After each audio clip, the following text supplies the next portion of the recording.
Pamilyar ba kayo doon sa tinatawag na Sustainable Livelihood Program or SLP?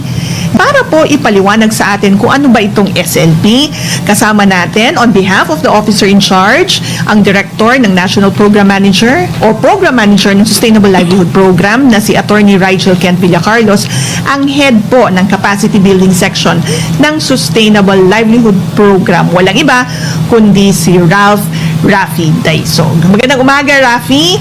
Welcome sa Usapang Malasakit Live sa AFP Radio. Magandang araw po sa lahat ng tagapagkinig at taga-subaybay ng impilang ito at syempre po sa kay Director Irene. Maraming salamat po sa inyong dito sa programang ito. Maraming salamat din, Rafi, sa pagbibigay daan sa aming imbitasyon. So, simulan na natin ang ating diskusyon dito sa programang ito dahil ako ay sigurado marami ang interesadong malaman kung ano ba itong programang ito.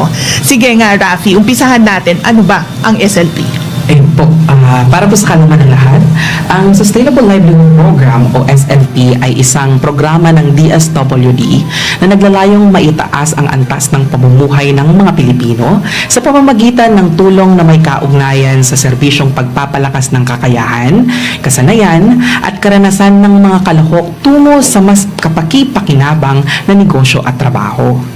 Naku, napakahalaga ng nabanggit mo, Rafi, no? Lalong-lalo na ngayong panahon na ito na maraming nagsasabi na marami nga po ang naapektuhan ng COVID-19 at tinuturing nila, no, na sila ay mahihirap.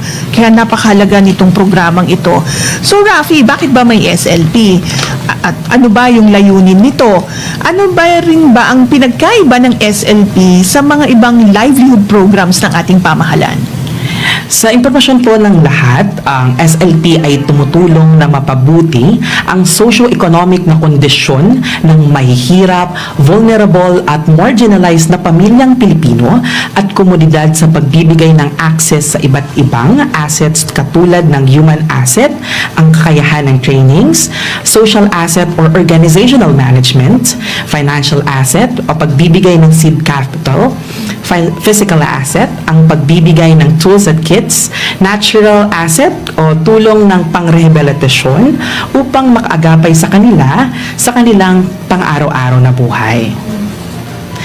Pakay ng SLP na maitaas din ang level ng partisipasyon ng mga miyembro at magkaroon ng malalim na ownership at maayos na development ang participants sa napili nilang larangan. Sinisiguro din ng programa na magkaroon ng access ang lahat ng participants para sa external resources katulad ng network linkages at dagdag na makatulong sa kanila ng pondo sa pagpapatakbo ng kanilang negosyo at pagtatrabaho. Panghuli ay patuloy na makapacitate sila sa iba't iba pang kailangan na trainings nila upang makatulong sa kanilang napiling larangan.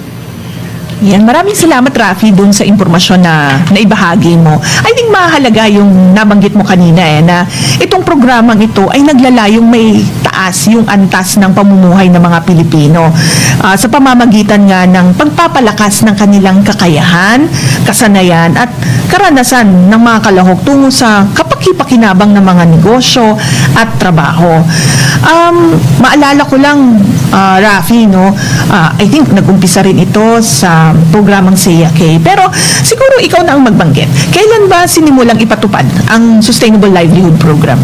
So, para po sa ating mga tagapakinig, magkakaroon lang po tayo ng kaunting pagbabalik-tanaw po sa kung ano nga ba ang Sustainable Livelihood Program. Ang Sustainable Livelihood Program ay nag-umpisa bilang isang self-employment assistance kaunlaran o tinatawag o kilala bilang SEA-K noong 1996 bilang capacity building program for skills development, technical assistance at seed capital provision upang tulungan ang mga mahihirap sa pagpapalakas ng kakayahan, kasanayan at karanasan tungo sa kapaki-pakinabang na negosyo at trabaho. Okay. Sige, nabanggit rin ni Rafi, no? I think paulit-ulit na nabanggit nga yung pagpapalakas doon sa kasanayan at kakayahan. Yung capacity building program nga itong SLP ng DSWD. And I'm sure sa umpisa pa lang ng ating usapan o talakayan, Rafi, marami na ang interesado sa programang ito. Ano ba yung mga tulong o serbisyo na maaring ipagkaloob at matanggap sa ilalim nga ng programang ito, Rafi? Pagkakataon pa lang kung ano nga ba ang Sustainable Livelihood Program at sa ating mga tagapakinig at tagapanood, narito ang mga ilang bagay na dapat ninyong malaman tungkol sa aming programa. So ang SLP ay nagbibigay ng suporta sa iba't ibang klase ng hanap buhay sa pamamagitan ng dalawang pangunahing tahakin o program tracks ito. Ang una ang Micro Enterprise Development or MD track para sa mga nais magnegosyo at ang pangalawa ang Employment Facilitation or EF track o para naman sa mga nais magtrabaho. Ang SLP ay nahahati sa dalawang tracks katulad ng aking nabanggit. Ito nga ang MD track at ang EF track. So simulan ko ang MD track. Ang MD o Micro Enterprise Development track ay naglalayo na tulungan ang mga kalahok sa pagsisimula, pagpapatuloy at pagpapalawak ng mga negosyo o micro enterprises. At sa ilalim nito ay may mga ilang modalities of assistance kaming ibinibigay sa mga kalahok o participants ng aming programa. At narito na nga ang una, Seed Capital Fund na maaari silang makatanggap na nagkakahalaga ng 15,000 pesos. Ikalawa, ang Skills Training Fund or STF na nagkakahalaga din ng 15,000 pesos. At ang ikatlo ay ang Cash for Building Livelihood Assets Fund na katumbas ng 100% na umiiral na regional wage. Samantala, aking nabanggit din na meron po kaming EF track or ang Employment Facilitation track. Dito naman po sa EF track, ang nais naman, ang layunin namin dito ay ang pagkakaroon ng pag-uugnay at pagtutugma ng mga kalahok sa mga potensyal na employer, pagdaraos ng mga technical or vocational training. Ang nais namin dito ay makapacitate, matulungan ang mga nais magkaroon ng trabaho sa kung paano nga ba sila matatanggap sa nais silang trabahong maging upang makakuha sila ng source of income nila. Sa ilalim ng EF track, meron po kaming dalawang modalities of assistance.